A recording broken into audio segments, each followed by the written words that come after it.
प्राकृतिक आपदा नहीं कहा जा सकता, इसको लापरवाही कहा जा सकता है। ये जो कोचिंग वाली हुई है, कोचिंग वाली नहीं, जितनी भी घटनाएं आपने रखा संज्ञान में, या जो बाबा के द्वारा सत्संग में भगदड़ मची और सैकड़ों लोगों की जान गई।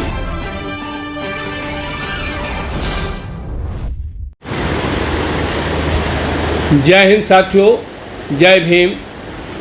मैं सुभाष बिहारी, राष्ट्रीय अध्यक्ष जनशक्ति मजदूर सभा लेबर सेल एवं राष्ट्रीय कार्यकारी अध्यक्ष किसान मोर्चा राष्ट्रीय लोक जनशक्ति पार्टी।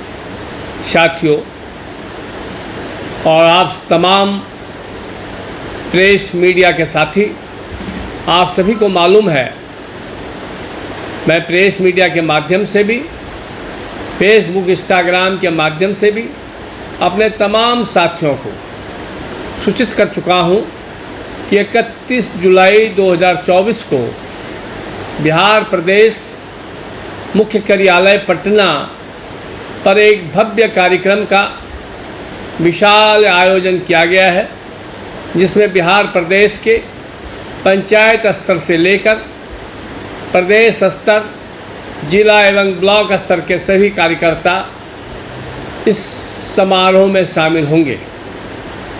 समय सुबह 11 बजे से कार्यक्रम का आरंभ होना है। उसमें सभी अपने अपने विचार रखने के बाद हमारे राष्ट्रीय अध्यक्ष माननीय पशुपति कुमार पारस जी, पूर्व केंद्रीय मंत्री भारत सरकार, वे अपने विचार को रखेंगे और संगठन को एक दिशा देने के लिए अपने विचारों के माध्यम से तमाम कार्यकर्ता और नेता को संबोधित करेंगे।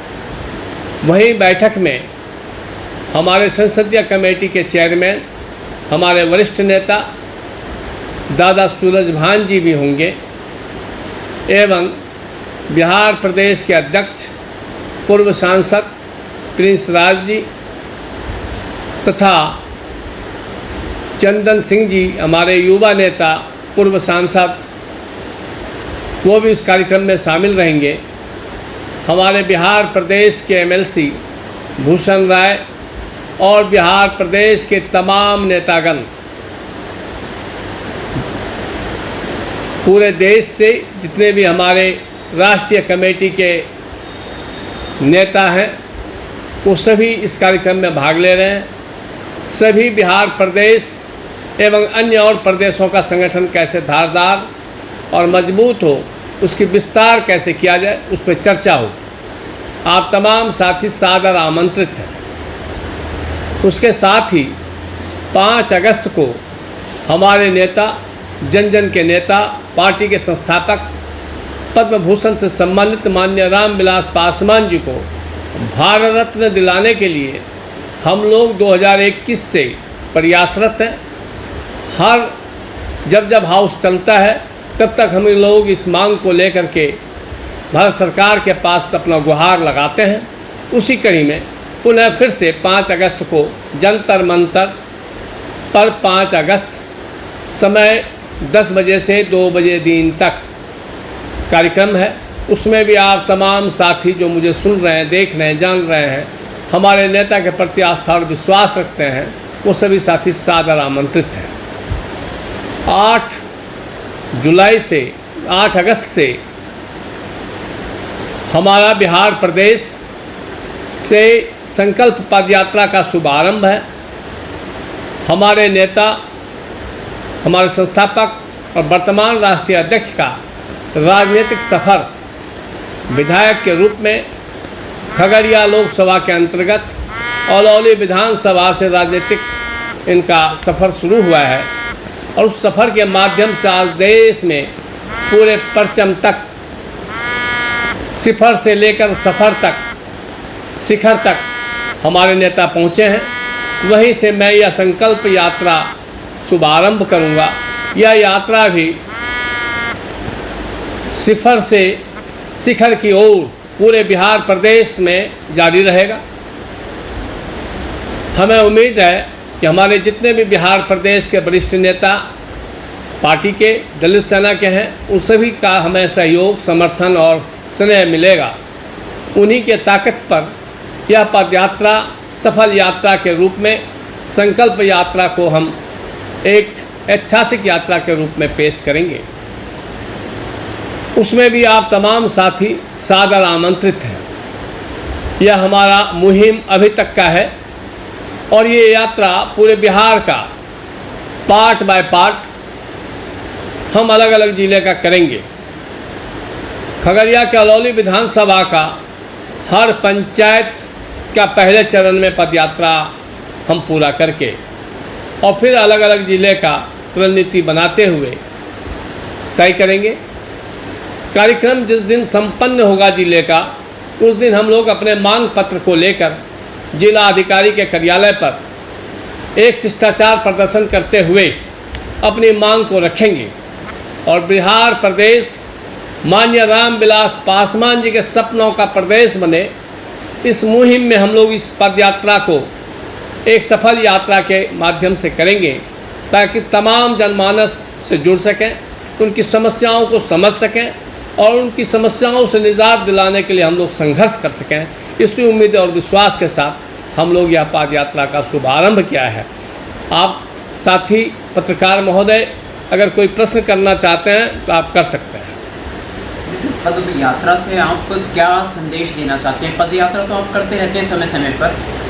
देखिए, समय समय पर अलग अलग जगह हम करते हैं। बिहार प्रदेश में हमारा यह पद यात्रा सबसे प्रथम पद यात्रा का शुभारंभ है और यह पद यात्रा इसलिए किया जाता है ताकि आम लोगों से, आम जनमानस से हम ज़्यादा से ज़्यादा जुड़ सकें, उनकी भावनाओं को समझ सकें, उनकी समस्याओं को समझ सकें। इसलिए यह पद यात्रा एक महत्वपूर्ण यात्रा होता है और एक आंदोलन को अगर रूप देना है तो पद यात्रा जरूरी है। जी सर, ऐसा लगता है कि आप विधानसभा की तैयारी कर रहे हैं। देखिए, निश्चित रूप से संगठन में जो भी नेता या कार्यकर्ता काम करने वाले लोग हैं, उनका मेन लक्ष्य है, मुख्य लक्ष्य होता है उनका चुनाव। जी। और हम लोग भी राजनीतिक पार्टी से जुड़े हुए लोग हैं, तो निश्चित रूप से हमारा या हमारे साथियों का, हमारे कार्यकर्ताओं का, हमारे नेताओं का चुनाव में जाना ताकि सड़क से लेकर के सदन तक हम अपनी बात को रख सकें, जनमानस की बात को उस सदन में हम मजबूती से रख सकें। इसी उद्देश्य के साथ पार्टी का उदय होता है और पार्टी की उदय के साथ साथ पार्टी की ताकत कैसे बढ़ाई जाए, पार्टी को धारदार कैसे बनाया जाए, इसके लिए यह पदयात्रा है। लेकिन हमारे नेता आज एनडीए गठबंधन में हैं, एनडीए के साथ उनका क्या भूमिका रहती है वह हमारे नेता पर निर्भर करता है और हमारा नेता जो भी निर्णय लेगा, जहाँ पारस वहीं हम, हमारा नेता जहाँ हम कार्यकर्ता सब वही हैं। अगर हमारे नेता को सम्मान मिलेगा तो निश्चित रूप से हम संघर्ष अपने नेता के लिए करते हैं, अपनी पार्टी के लिए करते हैं। जो भी निर्णय लेगा हमारे नेता लेंगे।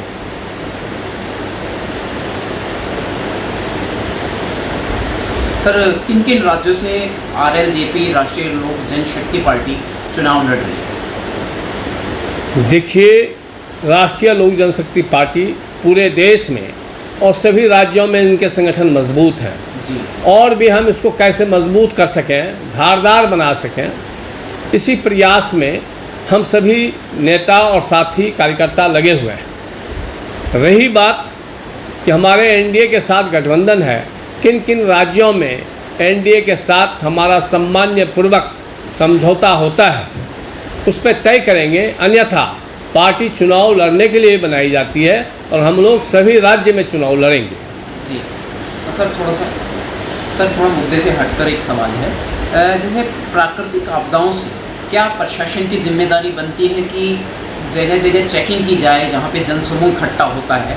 जैसे अभी एक बाबा के आंदोलन में उनका एक वो था, प्रवचन का जो भी था, पूजा पाठ से संबंधित था, जाटव बाबा, जिसमें भगदड़ मच गई थी और 122-23 लोग मारे गए। और एक दिल्ली का करोल बाग का कोचिंग इंस्टीट्यूट का। इस तरीके से जो प्राकृतिक आपदाएं समझ लें या एक प्रशासन की नज़र में नहीं आ पाता और वो वहाँ पे दुर्घटना घट जाती है, बड़ा रूप ले लेती है, उसमें क्या प्रशासन की नज़र? इसको प्राकृतिक आपदा नहीं कहा जा सकता, इसको लापरवाही कहा जा सकता है। ये जो कोचिंग वाली हुई है, कोचिंग वाली नहीं, जितनी भी घटनाएं आपने रखा संज्ञान में, या जो बाबा के द्वारा सत्संग में भगदड़ मची और सैकड़ों लोगों की जान गई, वह आपदा नहीं है, वह लापरवाही है।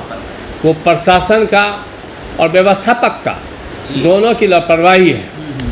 आप जिस कोचिंग सेंटर की बात कर रहे हैं, यह आपदा नहीं है, ये भी आपदा नहीं है, यह लापरवाही है। और इससे पहले भी जो मुखर्जी नगर में भवन में आग लगने से कई पढ़ने वाले बच्चों की जान गई, वो भी आपदा नहीं है, वह लापरवाही है।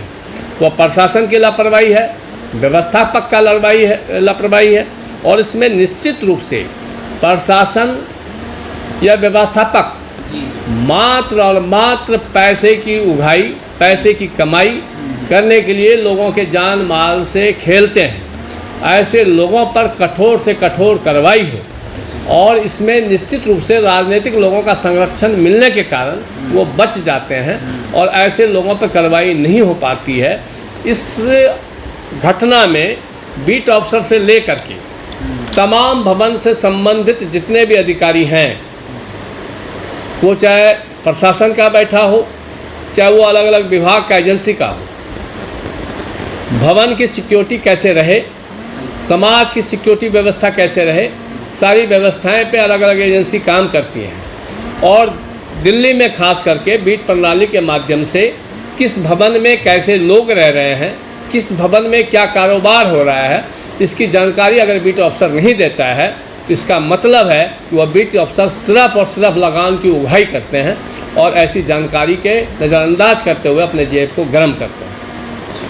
बहुत ही निखरी हुई सोच के साथ माननीय सुभाष बिहारी जी ने इस बात पे प्रकाश डाला है कि वास्तव में व्यवस्थापक की लापरवाही का नतीजा है, पैसा उगाही में उनका ध्यान है, बच्चों की सुरक्षा में या लोगों की सुरक्षा में उनका ध्यान नहीं है। आज प्रशासन की आज दिल्ली की नगर निगम के द्वारा पार्किंग चार्ज शॉपकीपरों के द्वारा लेने के कारण रोड अगर 3 लाइन की है तो 2 रोड कवर्ड हो जाता है पार्किंग से। जी बिल्कुल। एक लाइन की ट्रैफिक चलती है, उसी में कहीं ऑटो वाले भी रुकते हैं, कहीं रिक्शे वाले भी रुकते हैं, और कहीं रेहड़ी पटरी पर बेचने वाले लोग भी अपने सामान को बेचने के लिए रुक रुक के बेचते हैं। तो ट्रैफिक में दुर्घटना होने की संभावनाओं के अलावा आप क्या तलाशेंगे?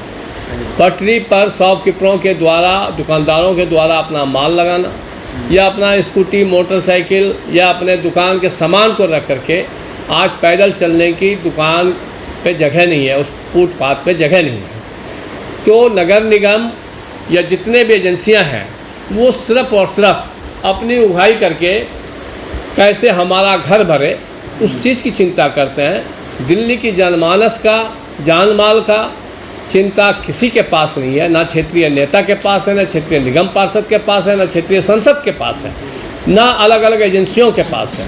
और जब घटना घटती है तो उसका जिम्मेवार ये सभी लोग क्यों नहीं बने, जो जनप्रतिनिधि के रूप में जनता का चुना हुआ सदस्य है। आपकी बात सर 100% सही है, लेकिन ये तो फिर प्रशासन और पुलिस और ये सारे डिपार्टमेंट के लोग, शासन और प्रशासन ने मिल करके दिल्ली को कचरों की शहर बना दिया, दिल्ली को अपराध का शहर बना दिया, दिल्ली को नशा तस्कर का शहर बना दिया, दिल्ली को देह व्यापार का शहर बना दिया। और ऐसी जो घटनाएं हो रही हैं, ये सभी लोग कहीं ना कहीं राजनीतिक संरक्षण में पलने वाले लोग हैं। जी, लेकिन ये तो फिर उठ के भागेंगे तो रेडी पटरी वालों की तरफ भागेंगे ना, उन्हें वहाँ से खदेड़ेंगे, उनके लिए कोई और इंतजाम नहीं किया जा सकता? आप उसके लिए इंतजाम कीजिए ना, सरकार बनती किस लिए? सरकार और प्रशासन मिल करके जो आपको चुन के भेजा जाता है और सारे ऐशो आराम दिया जाता है आपको, वह किस लिए दिया जाता है? आपने शुरुआत करी थी पार्किंग से, कि पार्किंग की उसको थोड़ा सा स्पष्ट करें कम शब्द। पार्किंग में काउंसलिंग चार्ज लिया जाता है शॉपकीपर से, जबकि ऑथराइज मार्केट बन जाते हैं, ऑथराइज दुकानें बन जाती हैं, लेकिन नगर निगम को पैसा चाहिए, उसके लिए पार्किंग चार्ज आप दीजिए जिस एरिया में मार्केट है। अब उस एरिया की जो रोड है, वह रोड तो ट्रैफिक के लिए बनाया गया, ना कि पार्किंग के लिए बनाया गया। अब उस रोड पे 2 लाइन अगर पार्किंग खड़ी है तो चलने के लिए, यातायात के लिए तो एक ही लाइन बच गई ना आपके पास। बिल्कुल सही। अब एक लाइन में कोई गाड़ी से उतर रहा है, कोई गाड़ी पार्किंग की जगह नहीं मिलने के कारण उस वहीं गाड़ी खड़ी कर देता है, तो ऐसे में दुर्घटना घटने का चांस बढ़ जाता है। मैं तो कहता हूँ कि राज्यपाल महोदय दिल्ली को पूरा वीडियोग्राफी कराएं जी। और वीडियोग्राफी करा करके वो दिल्ली को दिखाएं, और अगर वह नहीं इस काम को करेंगे तो इस काम को मैं सुभाष बिहारी स्वयं करूंगा और जनशक्ति मजदूर सभा और किसान मोर्चा के माध्यम से करूंगा, भारतीय संस्कृत सेना के माध्यम से करूंगा और दिल्ली की बदहाली को दिखाने का काम करूंगा। आप पहले भी दिल्ली का पोल खोलो अभियान चला चुके हैं कई बार सर। दिल्ली में उपराज्यपाल जी ने बोला कि दिल्ली जो है फूलों का शहर बनाएंगे। दिल्ली का लोटियन जोन 5 किलोमीटर का ही दिल्ली नहीं है। दिल्ली की आत्मा सलम और ऑथराइज कॉलोनी में बसती है। आज दिल्ली की ऑथराइज कॉलोनी और सलम कॉलोनी में उपराज्यपाल जी से मैं आग्रह करूंगा कि मेरे साथ मिलकर के आप पद यात्रा करें, और दिल्ली में अगर आप मेरे साथ पद यात्रा कर लेंगे, चल लेंगे, तो मैं मानूंगा कि दिल्ली आपका फूलों का शहर है। यहाँ पर भी आप RLJP को लेके चलेंगे या अपने ही संगठनों को लेके चलेंगे? मैं जिस संगठन के लिए मेरी पास जिम्मेवारी है मैं उस संगठन को लेके चलूँगा। मैं राष्ट्रीय लोक जनशक्ति पार्टी जनशक्ति मजदूर सभा का राष्ट्रीय अध्यक्ष हूँ, और निश्चित रूप से मजदूर जितने भी निवास करते हैं वो सलम और ऑथराइज कॉलोनी में करते हैं, तो मैं सलम और ऑथराइज कॉलोनी की बात करूँगा, ना कि लोटियन जोन की बात करूँगा। तो एक ऐसे इकलौते नेता सुभाष बिहारी जी हैं जो गरीब जनता की या शोषित वर्ग के विषय में ध्यान रखते हैं, फोकस रखते हैं, और उन्होंने अभी बिना किसी चुनाव के इस बात को रखा है। अभी चुनाव बहुत दूर नहीं, चुनाव भी लड़ेंगे। जी। मैंने घोषणा कर दिया अपने साथियों को, दिल्ली विधानसभा की करो तैयारी, आ रहा है सुभाष बिहारी। क्या बात है सर, क्या बात है कि दिल्ली और दिल्ली में इस बार सभी राजनीतिक पार्टियों को उनकी औकात दिखाऊंगा कि वो कितनी औकात में है, और सुभाष बिहारी ने क्या कमाया है और क्या खोया है वो चुनाव में बताऊंगा। तो अब होशियार रहिए, क्योंकि दिल्ली पोल खोलो अभियान शुरू होने जा रहा है और लाइव वीडियो के साथ शुरू होगा। सुभाष बिहारी जी चुनौती दे रहे हैं। Right sir? Okay sir, thank you very much. साधुवाद, जय भीम।